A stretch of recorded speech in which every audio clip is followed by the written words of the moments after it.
whole windbreak comes down, we want our lake view back!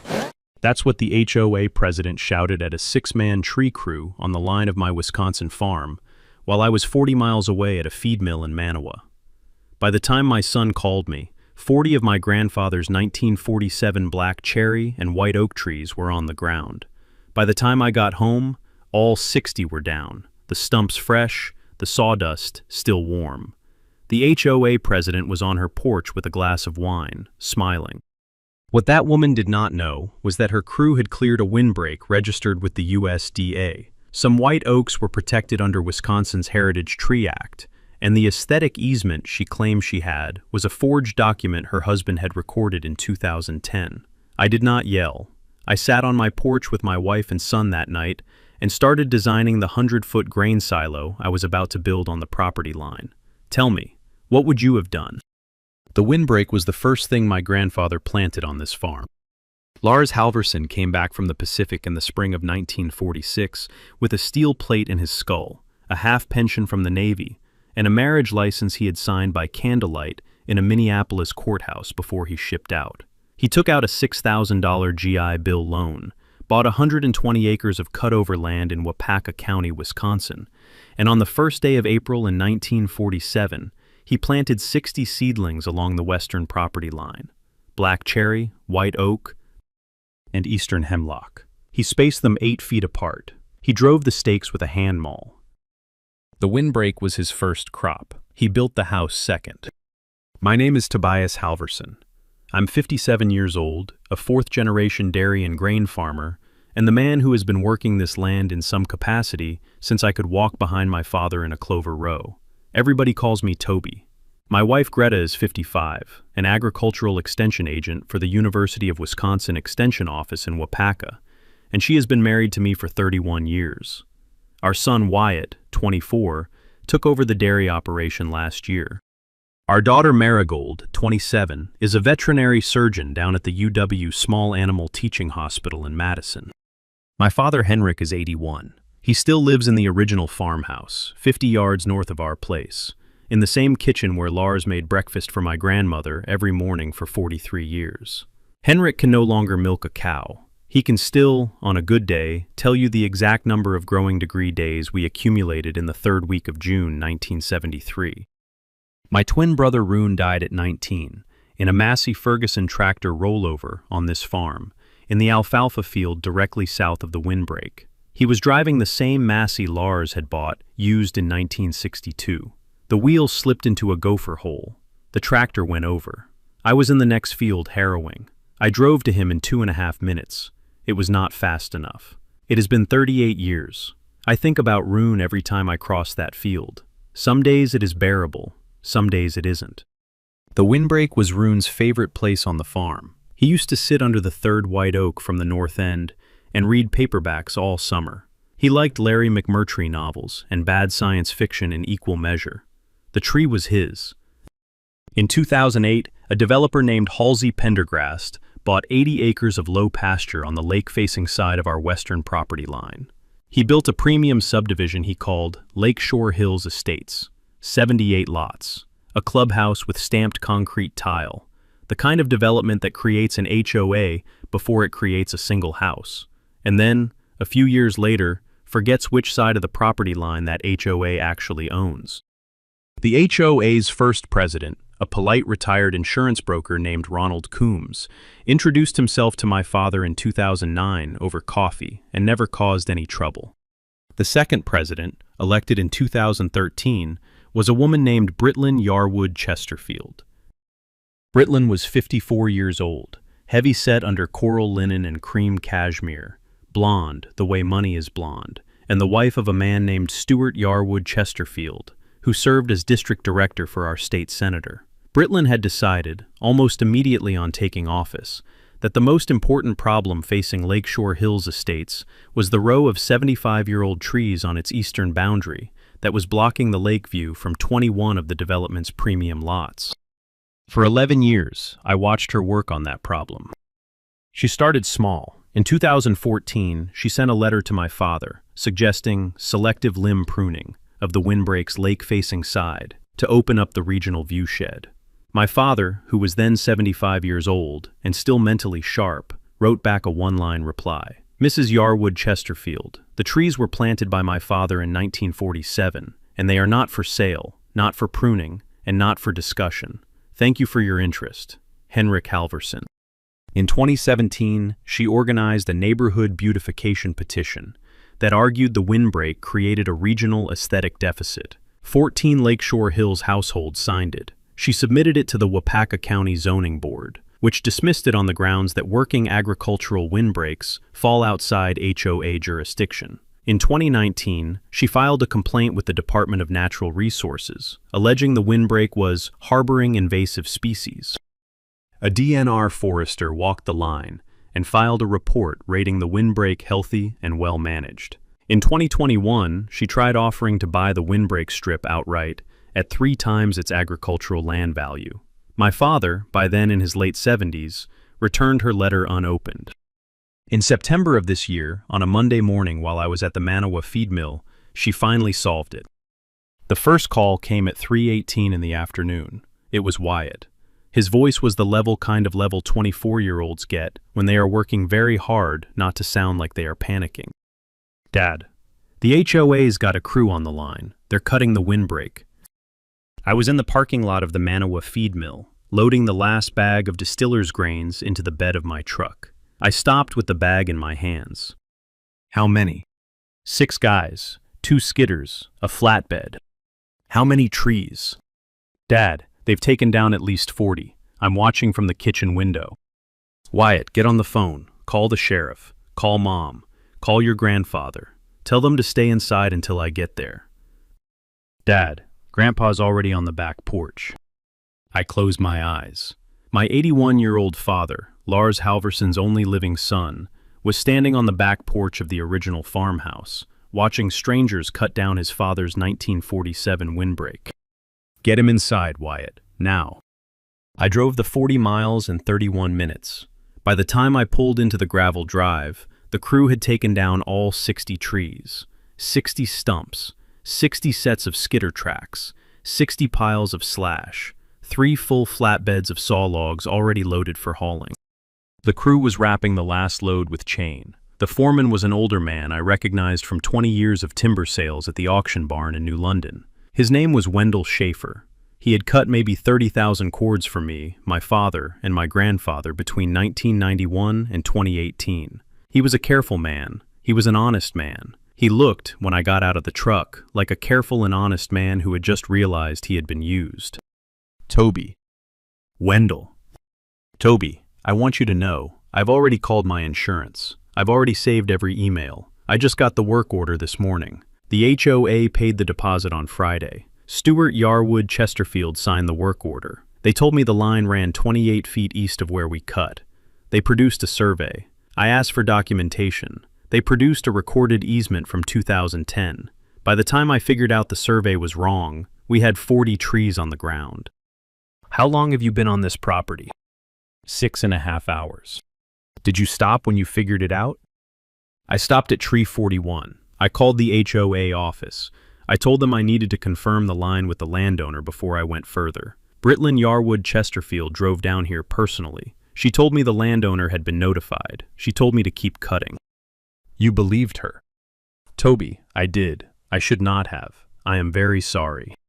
I have known Wendell Schaefer since I was 8 years old. He cried at my mother's funeral in 2003. He helped me pull a calf in a January blizzard in 1998.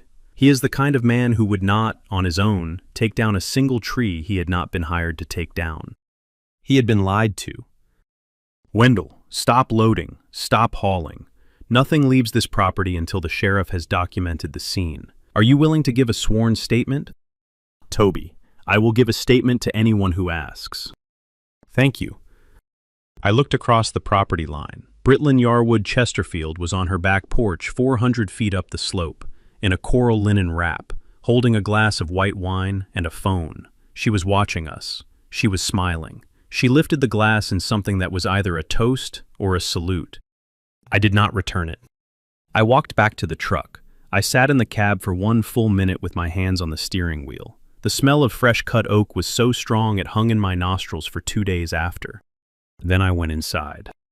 Greta was at the kitchen table with my father. My father was sitting very still, looking at the empty space where his father's windbreak had stood for 77 years. He had a cup of coffee in front of him. He had not touched it. Pennsylvania. He looked up at me. His eyes were the gray of late November water in Lake Winnebago. Toby. I'm sorry. He shook his head once, very slowly. He did not speak. He picked up the coffee cup. He sipped. He set it down. Then he said, in a voice I had heard him use exactly twice in my life, the same voice he had used in 1986 when we put Rune in the ground. Son, don't do anything you can't undo, and don't let them think they've won. Not for one day, not for 1 hour. Yes, Pa. He nodded. He stood up. He walked, slowly, back across the yard to his own house. I sat at the table with Greta. She put her hand on top of mine. Toby, what are we going to do? I looked out the window at the empty slope where the windbreak had stood. I looked at the lake. I looked at the row of premium Lakeshore Hills lots, 21 of them, with brand new clear lake views. Greta, have you ever wanted to live next to a 100-foot grain silo? She tilted her head. Toby, are you serious? I am extremely serious. She thought about it for 10 seconds. Then she said, Toby Halverson, you build that silo. Sheriff Buford Petrasic arrived at 6:45 that evening with 2 deputies, a crime scene technician, and a digital camera. He had known my father since high school. Toby. Buford. Walk me through it. I walked him through it. Wendell, who had not left the property, walked through his end. The crime scene tech photographed every stump. She measured 11 of the larger ones. 3 of the white oaks were over 40 inches at the cut, and she logged the growth ring counts. The largest oak, the one Rune used to read under, was 81 rings. Buford watched her work in silence. Then he turned to me. Toby, I have to ask you a question. Did anyone, at any point before this morning, give you written notice that this cutting was going to happen? No. Did anyone ask for or attempt to obtain your permission for this cutting? No. Did you file an aesthetic easement of any kind in 2010 in favor of Lakeshore Hills Estates HOA? No, and neither did my father. We have never granted any easement to that HOA. Buford looked across the slope at the empty row of stumps. Then he looked at the back porch of Britland Yarwood Chesterfield, where she was no longer standing because she had gone inside about 20 minutes earlier. Toby, I'm going to walk over there now and have a conversation with Mrs. Yarwood Chesterfield. With your permission, I'd also like to have one of my deputies stay here overnight on the property to ensure nothing else is touched. Buford, please. And Toby, this is criminal trespass. This is criminal destruction of property. This may be felony timber theft. If the recorded easement Wendell mentioned is a fraudulent recording, this is also felony falsification of public records. This is, on its face, a major case.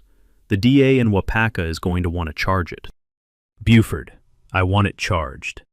He walked across the slope. He spent 40 minutes in the Yarwood Chesterfield kitchen. He came back to my driveway at 7:45 looking the way Buford Petrasic looks when somebody in his county has handed him a Sunday afternoon easy case in his Monday afternoon mailbox. Toby, she admitted everything. She admitted ordering the cut. She admitted producing the survey to Wendell. She admitted recording the easement in 2010. She believes, on the record, that she had legal authority. She has now been advised that she did not. Her husband is not home. He will be served tomorrow morning. Buford, did she apologize? Toby, she did not. Did she offer to replant? Toby, she told me, and I quote, Sheriff, I have been waiting 14 years to see that lake from my dining room. I am not sorry about the trees. I sat down on the tailgate of my truck. Buford waited. Buford, I want you to tell her something for me, through official channels, tomorrow morning. What's that? Tell her she's about to learn the difference between an aesthetic easement and a 100-foot agricultural grain silo. Buford looked at me. The corner of his mouth lifted exactly 1/8 of an inch. Toby, the land your windbreak was on is zoned agricultural. The state right to farm statute protects agricultural structures from HOA interference. How vertical. 100 feet, Buford. Galvanized steel. Suck Up Manufacturing out of Sheffield, Iowa, makes them. I'm planning to order it on Wednesday. Buford Petrasic, who has been the sheriff of Wapaka County for 17 years, looked at me for about 6 full seconds. Then he said very quietly, "Toby, I'd appreciate it if you'd let me know the day they pour the foundation. I'd like to come watch." "Buford, I'll save you a folding chair." He drove off. I called my attorney Tessa Brundage in Stevens Point. She listened to the summary for 10 minutes without interrupting. Then she said, "Toby, order the silo." The next morning, Britlin came over with a clipboard.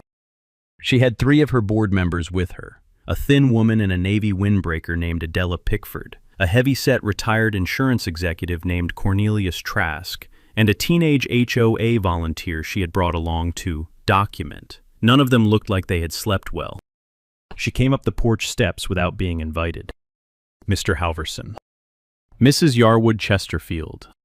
I have come to clarify a misunderstanding that I believe has arisen between our communities.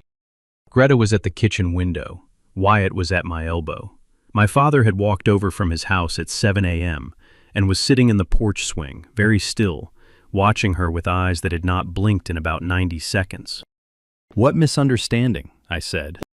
"I understand the sheriff visited my home yesterday evening. I would like to make clear that the timber harvest yesterday morning was conducted under the legal authority of an aesthetic easement granted to Lakeshore Hills Estates HOA in 2010. I have a recorded copy of that easement here." She produced it, 2 pages on cream paper, recorded with the Wapaka County Register of Deeds in March of 2010, signed, on the bottom line, by what was alleged to be the signature of Henrik Halverson, my father. My father looked at it from the porch swing. He looked at me. He shook his head, one slow time, side to side. "Mrs. Yarwood Chesterfield, my father did not sign that document. That is his signature on the bottom line." "Mrs. Yarwood Chesterfield, my father is here. He is sitting 6 feet from you. Would you like to ask him directly?" She looked at my father. My father looked back at her. He did not speak. His eyes did not waver. She did not ask him. Instead, she said brightly, "Well, we can clarify the signature through handwriting experts if necessary. In the meantime, the recorded document on file with the county is, prima facie, legally valid. Your remedy, if you dispute it, is a civil action to quiet title. Such an action typically takes 18 to 24 months and costs in the range of $40,000 in legal fees. I am, of course, very sorry if there has been a misunderstanding." She smiled. It was the smile of a woman who had been advised, by a lawyer somewhere overnight, to claim the document was real and to dare us to disprove it. I sipped my coffee. "Mrs. Yarwood Chesterfield, please leave my porch." "Mr. Halverson, I have come in good faith." "Mrs. Yarwood Chesterfield, the sheriff will be back here within the hour with a state-licensed handwriting examiner from the Wisconsin Department of Justice. He will be carrying a search warrant for the original 2010 filing record at the Wapaka County Register of Deeds. He will also be carrying a state subpoena for the bank records of Cedar Hills Land Services LLC, which I understand to be a vendor of Lakeshore Hills Estates HOA. Please leave my porch." Her face went white. She did not know I knew about Cedar Hills Land Services LLC. Tessa Brundage had spent the previous evening on the phone with my attorney friend at the Wisconsin Bureau of Consumer Protection. By 6 a.m. that morning, Tessa had a printout of Cedar Hills Land Services LLC's basic registration. Sole member, Stuart Yarwood Chesterfield, registered 2011, listed as a vendor on every HOA financial statement going back 12 years. Britlin opened her mouth. She closed it. Her hand tightened on the folder until the knuckles went white. She tried for a moment to say something about how the HOA's vendor relationships were internal community business and could not be discussed without appropriate process. I let her finish. I did not respond. I simply watched her. There are moments, after 38 years of farming, when the most useful thing a man can do is wait for somebody to stop digging. She kept digging. She mentioned that her husband Stuart had personal relationships with the Wisconsin State Banking Department. She mentioned that her family had supported state senators who took agricultural fraud very seriously. She mentioned, finally, that I was making a very serious mistake. Then she ran out of sentences. She turned. She walked back to the Cadillac Escalade, with her 3 board members in tow. The teenage HOA volunteer, on the way down the steps, made eye contact with Wyatt. He gave a tiny nod and a single small grimace that meant something like, "I am very sorry, I am here." Wyatt nodded back. The Escalade backed out of our driveway and drove up the slope. My father got up from the porch swing. He walked over to me. He put his hand on my shoulder. He said, "Son, build the silo." "Yes, Pop." The investigation moved faster than even Tessa had predicted. By Wednesday morning, the handwriting examiner from the Wisconsin Department of Justice had walked the 2010 recorded document through every standard forensic comparison against 4 authenticated samples of my father's signature. The match scores were not even close. The 2010 easement signature, the examiner concluded in a 5-page report, was a forgery of moderate quality, executed by someone who had practiced from a single sample. By Wednesday afternoon, Tessa had subpoenaed the original recording file from the Waupaca County Register of Deeds. The original was checked in at the register's window in March of 2010 by Stuart Yarwood Chesterfield personally. The intake clerk, a now retired woman named Hildegard Flug, who Tessa had located in 2 phone calls, remembered the filing because Stuart had insisted on filing it on a Friday afternoon, when the register herself was at lunch. By Wednesday evening, Tessa had pulled the registered business filings on Cedar Hills Land Services, LLC. The company had been incorporated by Stuart in February of 2011, 3 months after Britland was first elected HOA president, and had been paid, over the course of the next 13 years, a total of $378,000 by Lakeshore Hills Estates HOA. The line item on the HOA financials was Vegetation Management Services. There was no documentation that Cedar Hills Land Services LLC had ever performed any actual vegetation management. The company's bank records showed every dollar received had been transferred, within 4 business days, to a personal account jointly held by Stuart and Britland. Tessa called me Thursday morning. "Toby, we have 3 layers. The forgery is a state-level Class H felony under Wisconsin Statute 943.38. The Shell LLC fraud is mail fraud, federal jurisdiction, and the tree cutting itself, beyond the trespass, is timber theft under 26.05. The statute applies a treble damages multiplier on the appraised value of the cut timber. The state foresters appraised the 60 trees at $142,000. Trebled.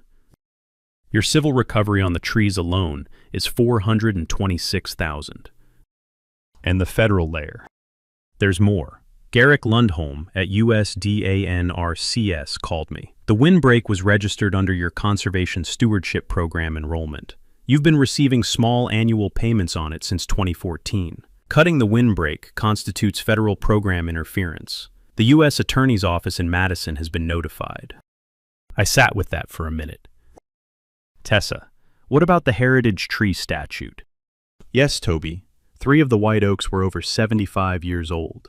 Wisconsin's Heritage Tree Act protects them. That carries an additional state criminal penalty per tree. I looked out the kitchen window. The slope where the windbreak had stood was raw earth. The stumps were still there. The smell of fresh-cut oak was still there. Tessa, how long until I can pour the silo foundation? Agricultural structures are administratively permitted in Waupaca County. Your zoning is A1. You can have the permit in your hand by tomorrow afternoon. Tessa, order the silo. Already done, Toby. Sukup Manufacturing in Sheffield, Iowa. 100-foot galvanized series. Delivery in 28 days. I closed my eyes. I opened them. Greta was at the counter. She was peeling apples for a pie. She looked at me. She said, "Toby, 28 days. 28 days. The 28 days were the strangest of my farming career.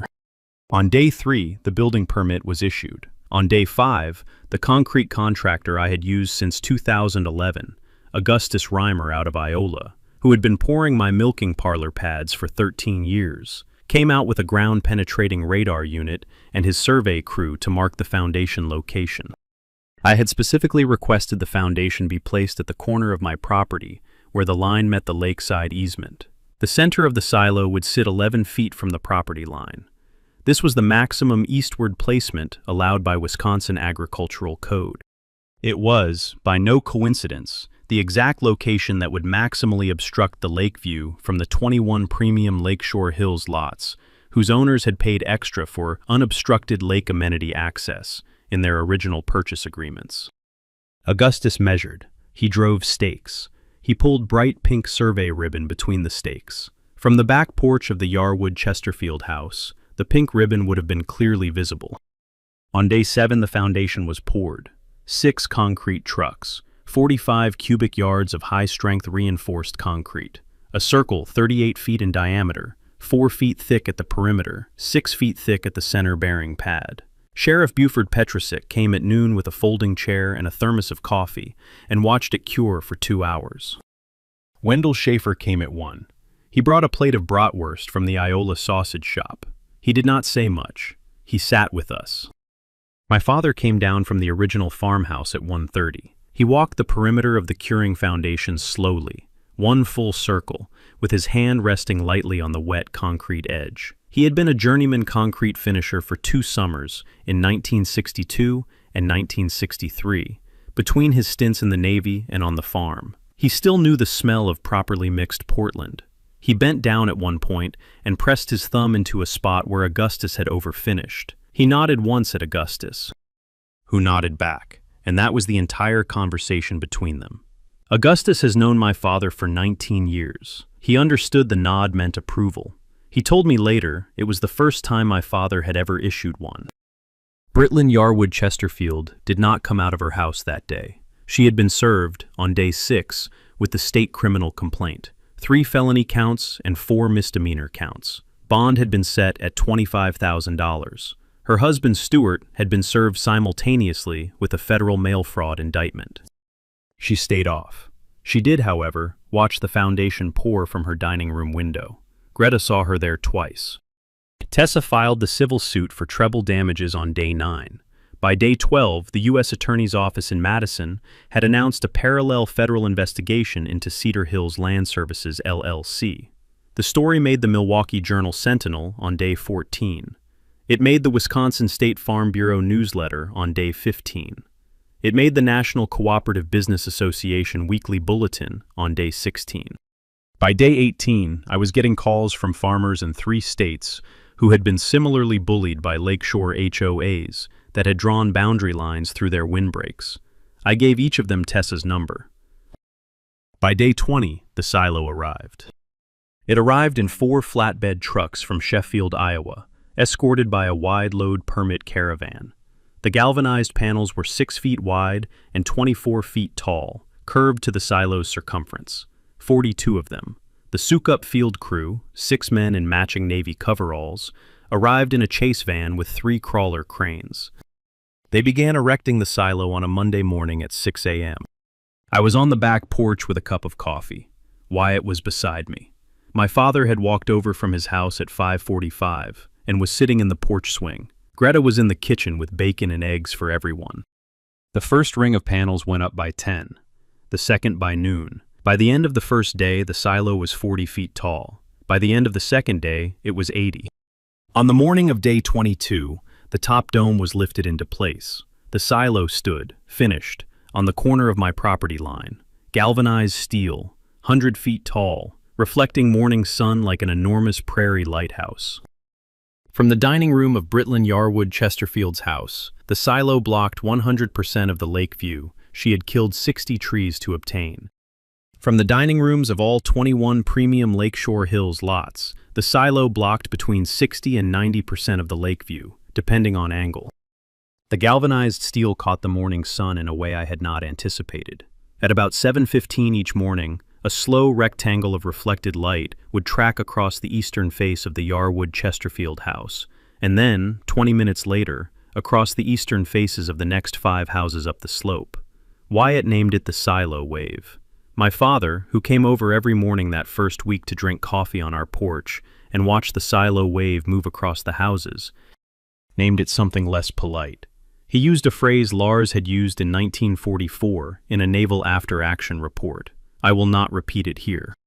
The suck-up field crew climbed down, packed up their cranes, and shook my hand. The lead foreman, a man named Brock Niedermeyer, said, "Mr. Halverson, I have been erecting silos for 19 years. This is the first one I have ever built that I think is going to make the evening news." I said, "Brock, I appreciate it." He grinned. He drove off. I stood on the back porch with my wife, my son, my father, and a cup of coffee. We did not say anything for about 10 minutes. Then Greta said, "Toby, the lake view looks lovely from here." Britlin's response, when she could no longer see the lake from her dining room, was the response I had been quietly expecting. She filed a lawsuit. The lawsuit, filed in Wapaka County Circuit Court on day 24, alleged that my grain silo was a spite structure built in willful interference with the aesthetic property values of Lakeshore Hills Estates. The complaint sought a court order compelling me to dismantle the silo and restore the Lakeview amenity. The complaint asked for damages of $1.8 million. The complaint was, Tessa told me on the phone, the kind of complaint a desperate person files when they have run out of other options. "Toby, this complaint is going to be dismissed at the first hearing. Wisconsin's spite fence statutes do not apply to bona fide agricultural structures permitted under right to farm protections. The silo is a working structure. You have grain storage contracts for the 2025 corn harvest already on file. The complaint is, on its face, frivolous." How long until dismissal? 45 days. The judge is Madison Wallenstein. She has not granted a spite fence injunction against an agricultural structure in her 22-year career. She is also a third-generation Wisconsin dairy farmer's daughter. Tessa, recommend we counterfile. Already drafted. Counterclaim for tortious interference with a federally registered conservation program, plus the timber theft treble damages, plus the civil portion of the forgery damages. I'll file Monday. She filed Monday. The HOA Facebook group, which Wyatt had been quietly monitoring through a friend, exploded on Tuesday morning. Britlin posted a long, careful, plausible-sounding statement of concerned community rhetoric. She called my silo an industrial monstrosity erected in retaliation against neighborhood beautification. She called me, by name, an unhinged farmer with a personal vendetta. She called the criminal charges against her husband a politically motivated overreach. The post was shared 712 times within 2 days. It was deleted on the morning of day 28, when Britlin's defense attorney advised her that publicly maligning a witness against her in a pending criminal trial was, possibly, a fresh federal witness intimidation charge. The deletion did not remove the screenshots. Meanwhile, on day 26, Britlin made a decision that would, in retrospect, be the single stupidest decision of her stupid little campaign. She came onto my property. She came at dusk, alone, in the white Cadillac Escalade. She pulled up to the base of the silo. She got out. She was carrying a can of red spray paint. I had, on the recommendation of Tessa, installed 11 high-resolution security cameras around the silo foundation, the property line, and the windbreak stump zone the day after the silo was erected. My phone chimed at 6:43 p.m., while I was at the kitchen table eating Greta's pot roast. I opened the alert. There was Britlin Yarwood Chesterfield, in 4K resolution, in coral linen, at the base of my silo, shaking a can of red spray paint. She wrote 2 words on the curved galvanized panel at chest height. The first word was ugly. The second word was spite. The paint was the wrong kind of paint to write on galvanized steel. It beaded, it ran. The letters dripped down the panel like blood from a cartoon villain. She stood back. She admired her work. She took a photograph of it with her phone. She got in the Escalade. She drove away. The whole thing took 91 seconds. I finished my pot roast. I called Sheriff Buford Petrasic. "Toby, tell me you have it on video." 11 angles. "Toby, I will see you in 20 minutes. He saw me in 18. He took my statement. He took copies of the footage. He drove to Britlin Yarwood Chesterfield's home and arrested her, on her own front porch, on a fresh state charge of felony criminal mischief on a structure under permit, plus a violation of her existing bond conditions. She spent the night in the Wapaka County Jail. The silo, the next morning, had a small spray-painted scar at chest height that read, "Ugly Spite," in dripping red letters. I left it there. The spray paint did not survive on the silo. I have a friend in Stevens Point who does specialized chemical paint removal. He came out the following Monday with a portable hot water cleaner and a quart of degreaser. The paint came off in 24 minutes. I had photographed it from 9 angles before he started. Tessa archived every photograph. The week that followed was the kind of week a small Wisconsin county does not see very often. The Milwaukee Journal-Sentinel ran a feature on the case on Tuesday under the headline, "Wisconsin Farmer Builds 100-Foot Silo in Response to HOA Tree-Cutting Alleged Fraud." The Associated Press picked it up Wednesday. By Thursday morning, the story had been carried by farm radio stations in Iowa, Minnesota, Illinois, Michigan, North Dakota, and Pennsylvania. I did not give interviews. I gave one statement, drafted by Tessa through her office. It said, "The Halverson family supports the lawful agricultural use of all family land. The 100-foot grain silo at the corner of our property is a working structure that will serve our 2025 corn harvest and beyond. We trust the criminal justice system to address the unauthorized tree cutting and any related fraud. We have nothing further to say at this time." Meanwhile, the federal case against Stuart Yarwood Chesterfield moved very quickly. Stuart was arraigned in U.S. District Court for the Western District of Wisconsin on day 42. The indictment included 19 counts. Bond was set at $120,000. Stuart was suspended from his position as district director within 72 hours. The state case against Britland moved a few days behind. She was bound over for trial on all 6 counts on day 48. The court did not grant her motion to dismiss the felony criminal mischief count related to the silo spray painting. The HOA itself, 14 years into its arrangement with the Yarwood Chesterfield family, began the slow, uncomfortable process of figuring out what it was without them. 2 longtime board members resigned, 3 new candidates announced. A motion to call an emergency election was filed by a retired chemistry teacher from the development named Imogene Pellinger. She called me on a Tuesday afternoon. "Mr. Halverson, this is Imogene Pellinger from Lakeshore Hills. I would like, on behalf of 14 households in this development who are appalled by what has been done in our name, to apologize to your family. I would also like to know what we can do to begin to make this right." I sat with that for a minute. "Mrs. Pellinger, may I ask you a question? Why did it take until now?" There was a pause on the line. "Mr. Halverson, because I was afraid of her. We all were. She has run this development like a feudal estate for 11 years. I have been waiting for somebody to do something." "Mrs. Pellinger, would you and any of the 14 households like to come over to my house on Saturday afternoon? Bring a notepad." She came. She brought 11 of the 14. They came on foot, up the slope, past the silo, across the property line, to my front porch. They sat in folding chairs Greta and Wyatt had set up on the lawn. My father came over from his house. Tessa came up from Stevens Point. Wendell Schaefer came. Sheriff Petrasic came. We talked for 3 hours.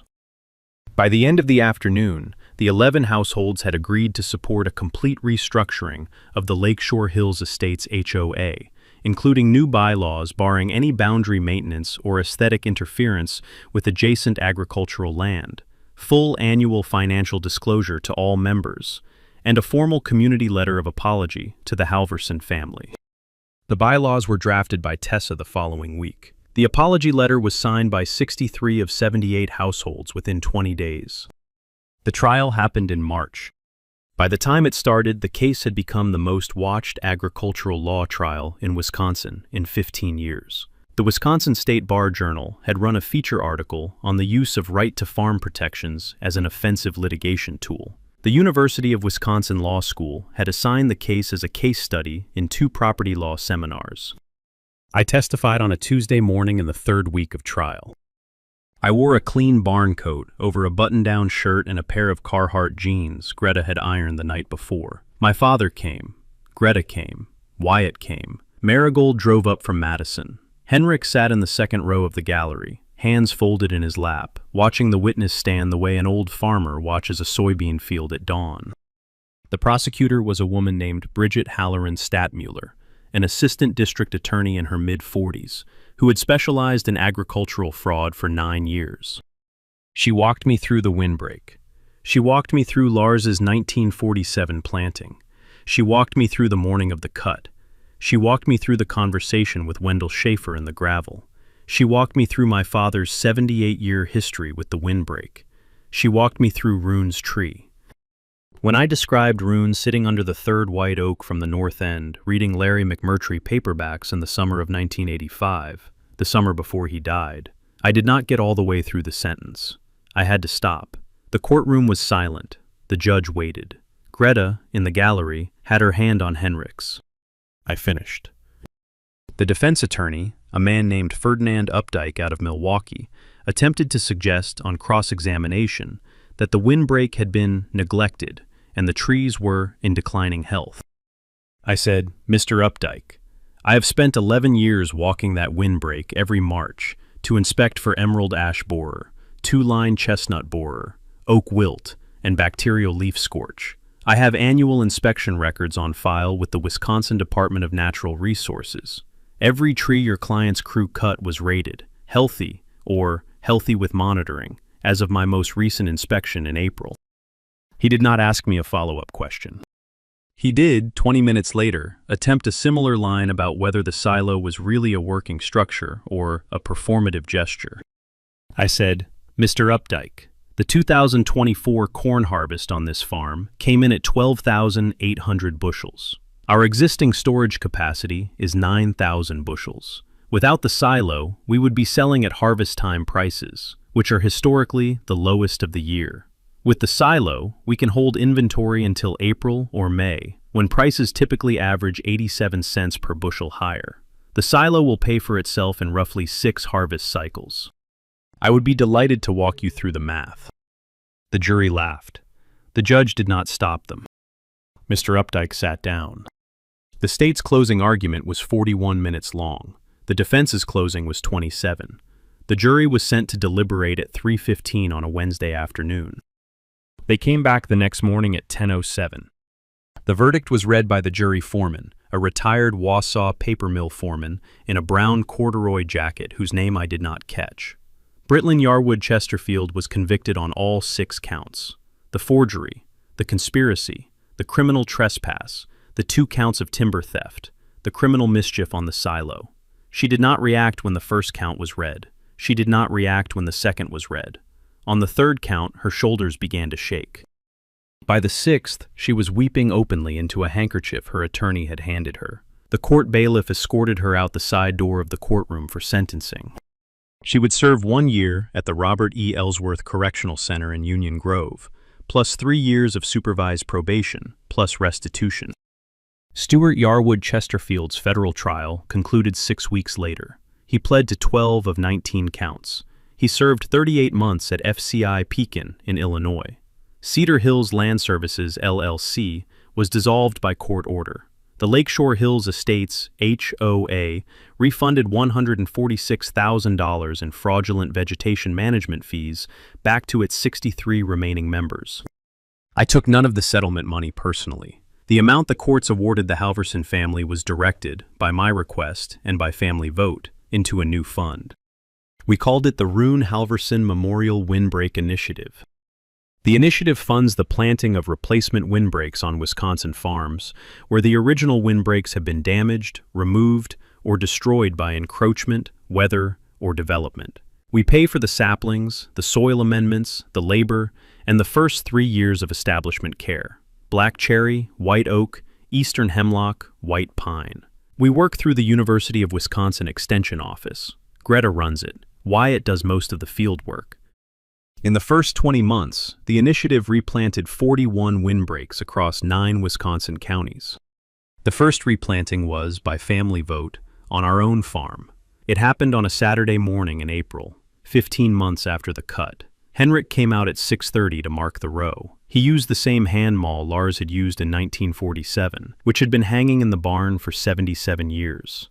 We planted 60 new seedlings, 8 feet apart, in the exact spacing Lars had used. Marigold drove up from Madison. Wyatt brought Annika. the woman he had been dating for 14 months, who arrived in a barn coat and showed up at 5:45 with 2 carafes of coffee. Tessa Brundage drove up from Stevens Point and brought her 2 teenage daughters.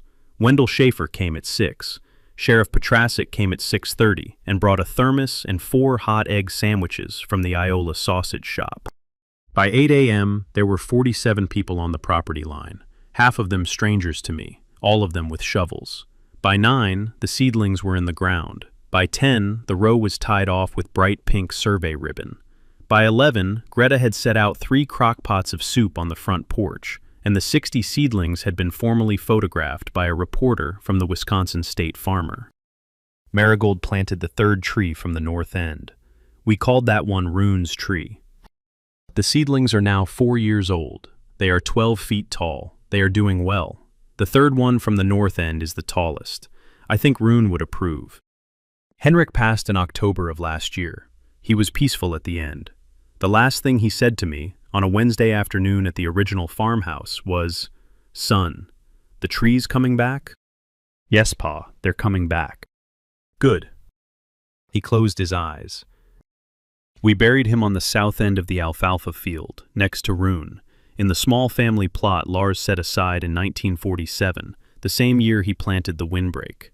There is a small granite stone with his name and the years, and a line my mother used to say about him every night at supper. The line is, "He always knew what was right, and he did it without making a fuss."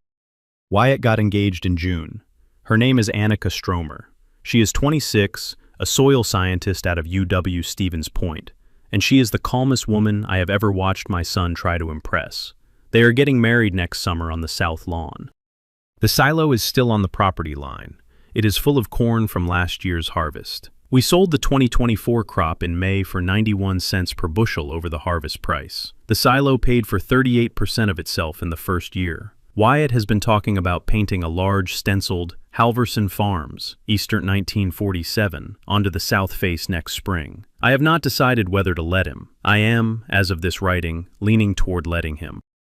The Lakeshore Hills Estates HOA has a new president. Her name is Imogene Pellinger. She has not issued a frivolous complaint in 2 years. The view from the dining rooms of the 21 premium lots still includes my grain silo. Britland served her year at Ellsworth. She and Stewart moved to Naples, Florida. Their old house at Lakeshore Hills is now owned by a young couple from Madison, both pediatricians, who introduced themselves to me at the mailbox on their first day. They brought a coffee cake. They told me they liked the silo. If you have made it this far, do me one small favor. If you have ever had an HOA, a developer, or a small-town queen try to cut down something your family planted, drop a note in the comments. Tell us where you are watching from. Tell us what they cut. Tell us what you wish you had built instead. And if you want to see next week's case, the HOA treasurer who tried to seize a Korean War veteran's pickup and ended up in federal court, make sure you are subscribed. We post a new story every week. I'll see you on the next one.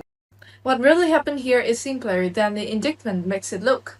Toby Harbinson didn't win because he was angry. He won because he knew the difference between an HOA bylaw and a state right to farm statute. For 14 years, an HOA ran a tree management racket against a working Wisconsin farm, propping up a forged easement with a shell LLC her husband used to siphon $400,000 from his neighbors. None of it would have surfaced if Britland had left Lars Harvinson's 1947 windbreak alone. She did not. The day she ordered the cut, she handed a fourth-generation farmer the legal authority to build a 100-foot grain silo into her dining room window. The lesson here is worth saying out loud. Right to farm protection in your state probably go further than you realize. If you own working agricultural land, study them. If someone tries to push your line, you can push back. If you want to see next week's case, the HOA treasurer who tried to seize a Korean War veteran's pickup and ended up in a federal court, make sure you're subscribed. I'll see you in the next one.